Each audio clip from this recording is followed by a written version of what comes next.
जवार शाह का जो बहनोई है आमिर, उसकी बहुत ही गंदी नज़र है कब से निहाल अंसारी के ऊपर। इसीलिए कभी कभी वो उसके कमरे में आता है, लेकिन वहाँ पे काम वालियाँ रहती हैं जिस पोर्शन में उसको रखा हुआ है, तो वो उसको तरीके से अपने कमरे में बुलाता है। और जब अपने कमरे में बुलाता है तो उस पर दस्त दराजी करने की कोशिश करता है, जिसको कि जकिया का शौहर देख लेता है। वो जाके जवार को बताता है सारी बात कि तुम्हारी बीवी जो है वो आमिर के कमरे में पहुंची हुई है।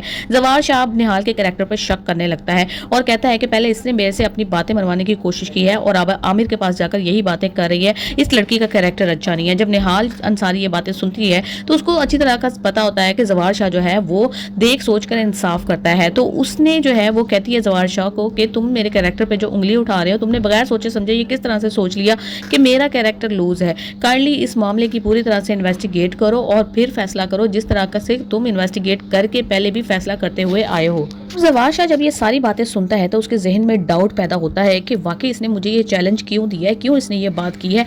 अब वो खोज लगाएगा कि क्या वाकई आमिर ने उसको बुलाया था या ये खुद गई थी। तब उसको पता चलेगा कि आमिर की नीयत में कितना बड़ा खोट है और वो उसके अपने ही घर में जरब लगाने की कोशिश कर रहा है।